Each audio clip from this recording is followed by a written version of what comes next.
Hey listeners, it's been a while since I've posted anything. I hope everyone is doing well. I've been extremely busy with work, family life, and as I've said in my previous video, I am also studying hard for a certification. I should have more time after the exam.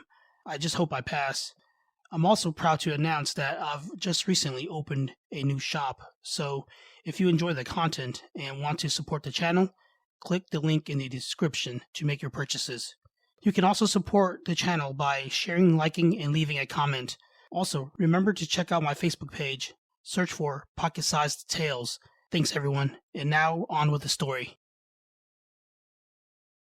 The Last Soldier. Prologue.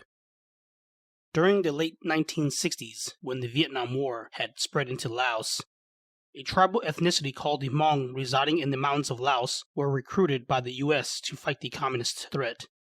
Their involvement in the war included, but were not restricted to, infantry operations, intelligence gathering, and aerial combat. A population of about 300 to 400,000 of the Hmong lived in Laos before the war. It was estimated that half of their population was wiped out during the war. Many of the survivors fled to Thailand and eventually to America. This story takes place toward the final days of the Vietnam War, when the Hmong began their exodus out of Laos. Overpowered and outnumbered, the squad had been fighting during their retreat for 3 days straight as NVA forces pursued them relentlessly through the jungle. What was originally a platoon of 16 was now reduced to a squad of only 6, and 2 of them were wounded. They were beyond weak and exhausted, not being able to rest or eat for days.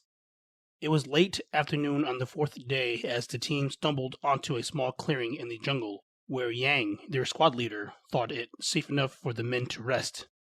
The enemy seemed to have called off the chase a day ago, but Yang wanted to keep as much distance between them as possible. "Let's take a break here. Put me down," Yang said, and the man shouldering him did as he ordered. Another man joined him and gently placed Yang onto the ground next to a tree. A young soldier helped the other wounded man do the same. Yang strained and grimaced from the pain in his leg as he scooted himself back toward the tree, then propped his back against it. Sweat poured over his face, and his fatigues stuck to his body. The others shared the same fate, as the heat and humidity spared no one. Yang closed his eyes, taking a moment to catch his breath, then said, "I think we've lost him for now. We can rest here for a bit." Yang became squad leader by default after all the higher-ranking men above him were killed in battle. During their retreat, a few pieces of shrapnel ripped through his leg from a mortar round. He was lucky the injury wasn't fatal. The other wounded was an older man named Burr in his 30s. He was shot near his lower abdominal area during their last stand against the heavily armed NVA company. Burr lost a lot of blood and was fading fast. The man was barely conscious anymore. He looked pale and sickly. It was a miracle he survived for as long as he did. Neither men had their wounds tended to until that day. The remaining soldiers from the platoon were from the same village. Their ages ranged from 15 to 30-something, with Burr being the oldest. All the others were no older than 20 years of age.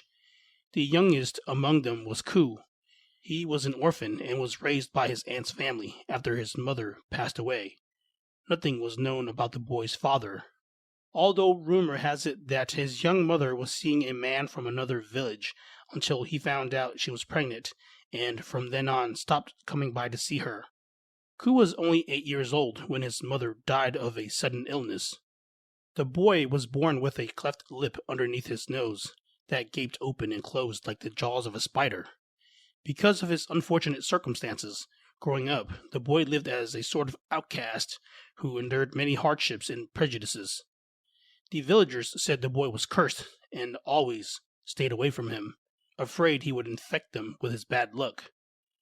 Some said his mother and father must have angered their ancestors, which resulted in his deformity. Others said he was cursed and was being punished for the sins in his past life. Koo was merely someone they tolerated. The elders spat whenever they saw him, and other children bullied him. they threw sticks and stones at him, calling him a monster whenever they crossed paths. Even when Ku was living with his aunt and uncle, they didn't reside in the same house. The family forced him to live out in the farmland far away from the village to care for livestock and maintain the crops. He essentially had to raise himself. When the war came, he decided to volunteer. Ku thought maybe he could make a name for himself so the others would acknowledge and respect him if he ever became a hero. What he thought to be something glorious and honorable turned out to be a nightmare he couldn't wake up from. There was blood, gore, death, and destruction everywhere he looked. Ku knelt beside the dying man, his eyes red with tears. Burr sacrificed himself to save the boy when several enemy soldiers broke through their lines and opened fire on them. The young soldier was still reloading his rifle when the older man shoved Ku out of the way and was severely wounded as a result. In a fit of rage, Ku snatched Burr's gun and mowed down the advancing soldiers. He would have stayed and fought until the end had the older man not convinced him to retreat. Burr was his only friend from the village. The man sometimes checked on him and helped around the farm. When he was a young boy, the man also supplied him with food on occasions when he had none. It was usually when his aunt and uncle failed to deliver it to him. Among other things, Burr also taught him how to hunt, trap, fish, and cook his own food. In what may be the man's final moments, Ku could do nothing for him. He felt helpless and hated himself for not being able to do anything for the one person who had done so much for him. Don't cry, kid. You will be okay, Burr said weakly with a raspy, quivering breath. He coughed, then continued. You must live on, survive, like you've always done. This is nothing compared to what you've been through. Ku grabbed Burr's blood-stained hand as he fought back tears and said, It's my fault. It's all my fault. You can't die. When we get back to the village, I'll find someone to fix you. Then, once you're better, we can go hunting again. Burr managed a coughing laugh, then said, Like old times. We never did get that big boar. We will. Then we'll roast it over the fire like how you've always talked about, Ku explained. Yes, until the skin is crispy and golden brown. Burr barely managed to utter the words through a fit of cough, but somehow still able to crack a smile through the pain. In a wheezing, low, shallow breath, the man said, My only regret was I. The words fell silent as Burr's eyes rolled back, and his body jerked suddenly. Ku felt the grip from Burr's hand tighten once, then it went slack. He sat beside the still body of his only friend and father figure, and wept with the pain of 100 heartaches. Beside the clearing, 2 soldiers had already begun digging a grave for their deceased comrade, though they hadn't done it from the goodness of their heart. Rather, it was the thought of having a corpse laying around in the open that did not sit well with them. Since the squad was from the same village, they each had a history with one another. The other 4 were childhood friends. They never thought much of Burr, but as far as the men were concerned, he was an old unmarried man with no status to his name. He came from a poor family of opium addicts. Although he himself wasn't an addict, everyone associated him with his parents. After they buried Burr, Ku was sent out to look for something to eat. In secret, the other men wanted him gone. The remaining soldiers were the same ones that bullied him growing up, and like back at the village, they blamed him when bad things happened, just as they blamed him now for the failed operation. Although they never said it directly to his face, Ku could sense their cold and hateful eyes. It was something he never grew accustomed to. The men were relieved when Ku left the camp, as if they were saved from a death sentence, and even made plans to abandon the team before he got back. Shua approached Yang with the two other soldiers behind him. Shua was the tallest man in the squad. He was strong, handsome, and proud. He practically had his pick with all the girls from the surrounding villages. The squad leader was still sitting next to the tree. "I don't know how else to tell you this, but we're leaving," Shua said as he stood over Yang. "You're what?" Yang exclaimed, not believing what he was hearing. He struggled to his feet to stand toe-to-toe to the taller man, then shouted, "You can't leave!" "We've made up our minds and we are done with this war. The boys and I are not going to die out here like some dogs," Shua yelled. "Cowards! All of you!" the squad leader shouted, sweeping his finger at each of them. Then he stuck it in front of Shua's eyes, almost as if to poke at him. "Especially you. Leave if you want, but I'm reporting you." "So that's how it's going to be, huh?" Shua said, disappointed at his friend's response. He looked at the two men beside him. Then, with a slight nod of his head, the two men seized Yang's arms. "What the—" The squad leader's words were cut short as Shua plunged his knife into the man's heart. Yang looked into the eyes of his childhood best friend in shock and horror. He saw a single tear roll down Shua's cheek in a pained expression. The dying man tried to say something, but only managed a sigh as the rest of his life deflated from him and his body sagged forward with the other soldiers still holding him. "Forgive me," Shua said, with his tears streaming down his cheeks. He pulled the knife free from Yang's lifeless body, and the two men released their hold on it. The body collapsed onto the dirt in a heap. Shua walked over to his pack, wiping the tears from his eyes. He shouldered the gear, with the others doing the same. He took one more look at his dead childhood friend, and wished it had been different. But he knew Yang would have only slowed down the group. The man had thought of abandoning his friend for days now, but decided it was better this way, so he convinced the others into joining the mutiny. It was better than allowing Yang to die a slow and agonizing death. The man cursed. It was all because of that boy. Shua vowed to kill the teen if they ever ran into him again. They would have killed the boy sooner, but he knew Yang would have never allowed it. He'd always been the righteous one. There was no use going back to the village. Everyone else would have fled by now. With the goal of reaching Thailand in mind, the trio of soldiers took their leave. Ku wandered aimlessly through the jungle with only a spear and his pistol. He left his rifle and pack at the camp so that he could travel at a greater pace. He could have carried the rifle instead of the spear, but didn't want to risk alerting the enemy of his location if he was forced to use it during the hunt. The terrain was tough and hilly, and he had been at it for over an hour, but there was no sign of any tracks from boar, deer, or otherwise. Everywhere he went, it felt like he was going around in a circle. Even when he backtracked, it led him back to the same spot. He was starting to think he had gotten lost. Suddenly, Ku misstepped on an uneven surface, and he tumbled awkwardly down a steep slope into the thick brush below. The spear clattered beside him. Aside from tweaking his knee, he only had a few minor cuts and bruises. He groaned and grabbed at the pain. After rolling around in agony for a moment, he composed himself as he struggled to his feet. It hurt so bad he could hardly put any pressure on it. He cursed in frustration.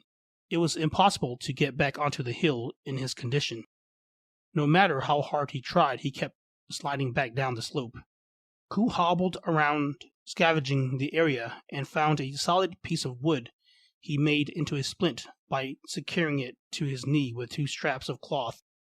He limped over to a nearby tree and sat with his back against it. He pulled a canteen from his belt and took a sip. He was low on water and was mindful to conserve what he had left. He slipped the canteen back in place and tilted his head back with his eyes closed. Exhaustion washed over him, despite the pain from his knee, and eventually he fell asleep. Ku awakened to a digging sound from behind him. He was still groggy from sleep, but quickly shook it off. The sky was beginning to darken. It looked to be early evening. He rubbed his eyes to clear his vision, then grabbed the spear sitting next to him. He carefully rolled onto his good knee and peeked from behind the tree. There was a decent-sized boar digging up roots and vegetation not more than 10 yards away from him. He braced himself against the tree and slowly got onto his feet. Ku then stepped out from behind it and into a throwing stance with the spear over his shoulder and the weight on his good leg. His aim was steady, his form natural, and the grip on his spear balanced from years upon years of practice. Then in one breath, Ku hurled the spear toward the boar with a force he didn't know he had, transferring the weight from one foot to the other. A twinge of pain shot up from his bad knee, and the boy fell forward as his spear flew toward its mark. His aim was true, and though he couldn't see the moment the spear struck its target, with his face planted to the ground, the squeal of the pig told him everything he needed to know.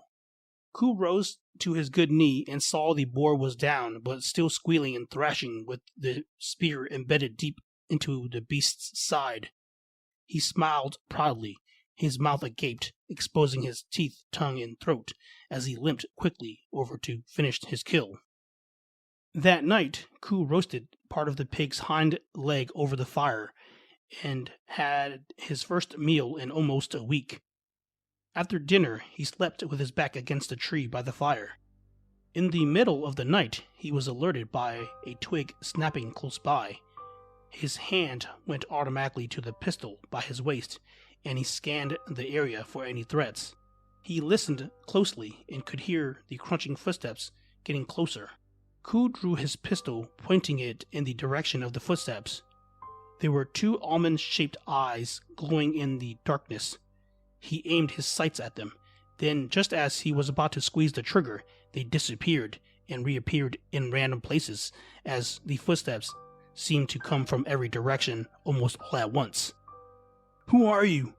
Are you man or demon? Friend or foe?" Ku shouted. "I mean you no harm. I'm just a traveler passing by," said the being. "Show yourself," Ku commanded. The glowing eyes of the being disappeared as a man in traditional Hmong clothes emerged into the firelight. He had a basket strapped to his back. The man greeted Ku with a warm smile.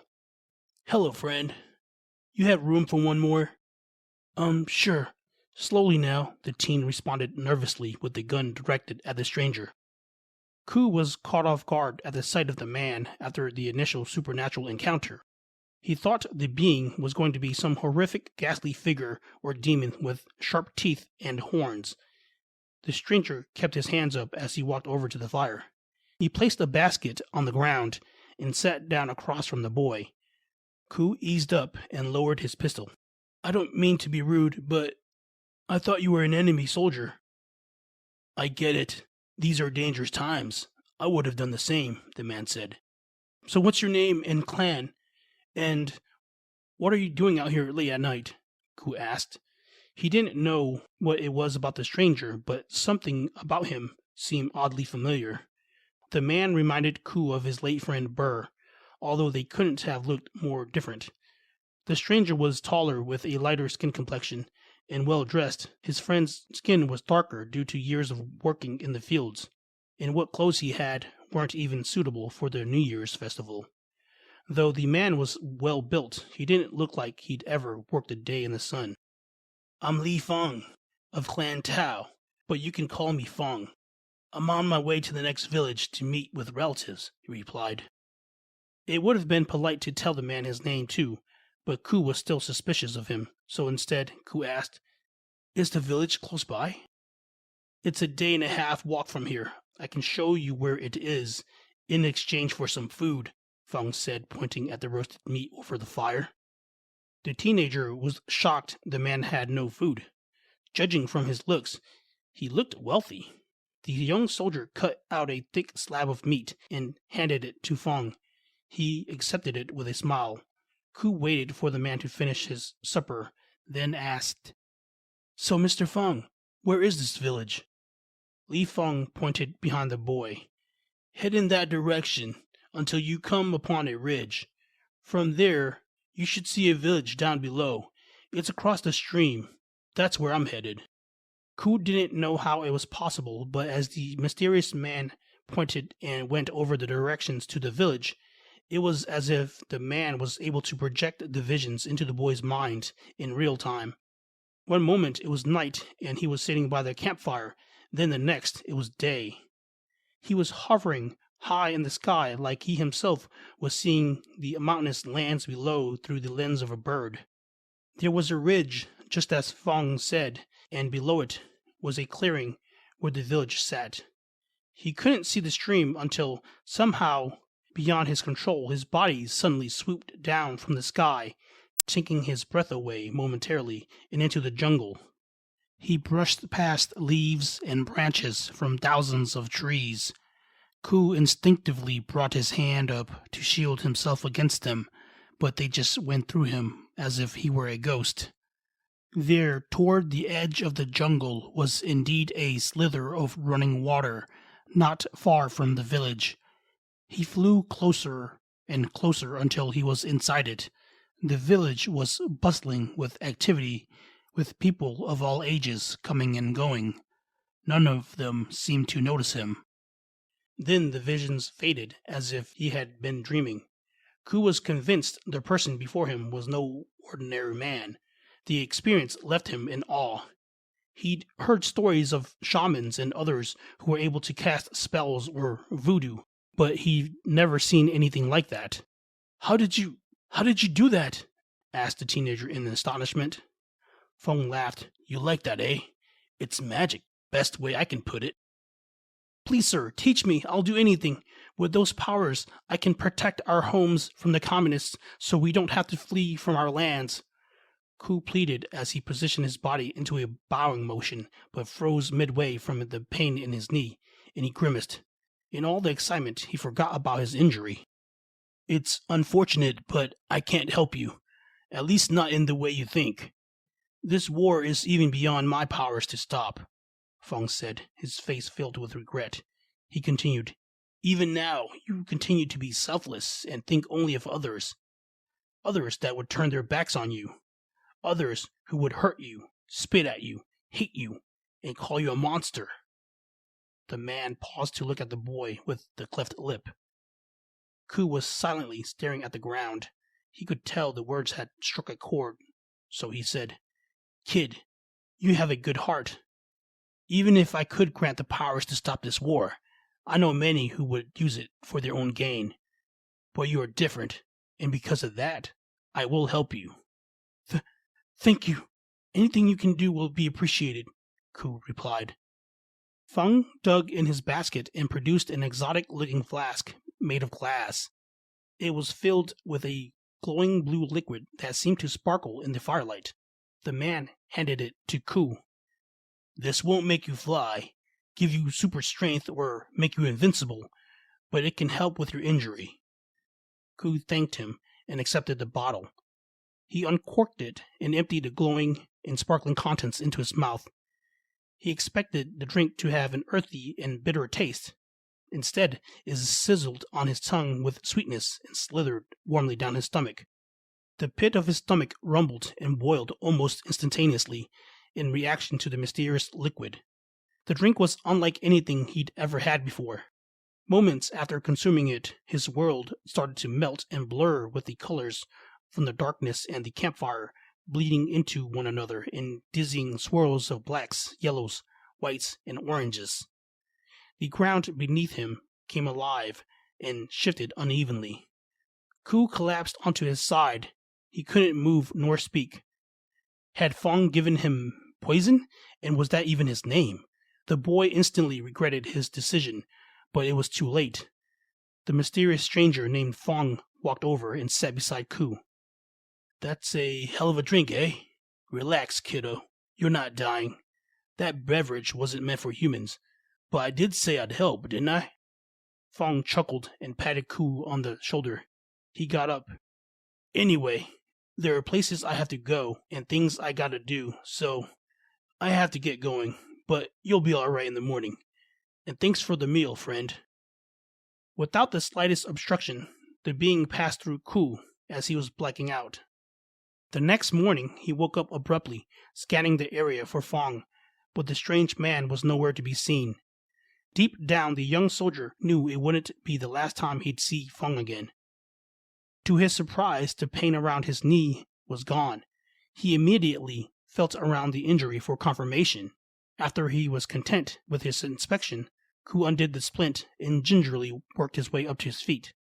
He walked and hopped around to test his newly healed knee, and sure enough, it was back to normal. He did not know what to expect when he took the mystical drink from Fong the night before, and thought the worst due to his unusual experience, but was more grateful for the man's help now that his knee was fully healed. He also felt strong and refreshed. Ku packed whatever meat he could fit on himself into a banana leaf and slipped it into one of the pockets on his military fatigue.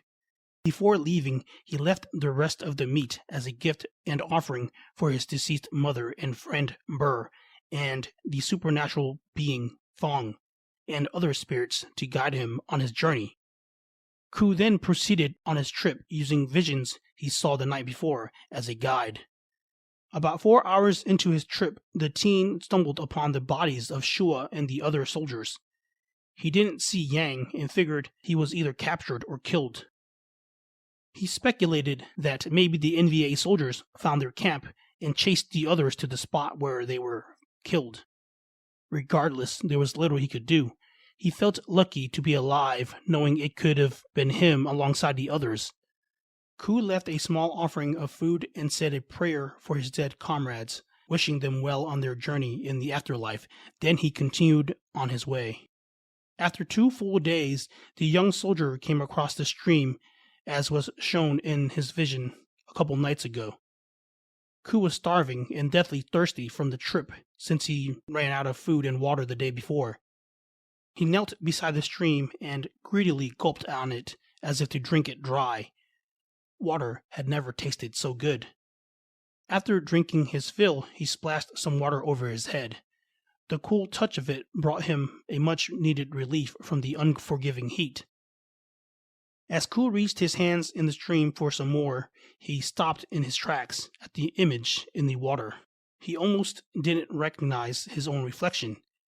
The deformed feature on Ku's face was gone. He brought a hand to his upper lip to inspect it as he looked at the image, wondering if it was some sort of illusion. Then he thought back to Feng's words. "It's magic," the boy chuckled. It was probably the most joy he'd felt since his mother was alive. He finished washing his perfectly new face, then made his way across the stream toward the village with a pep in his step, feeling like a new person, and with a new purpose.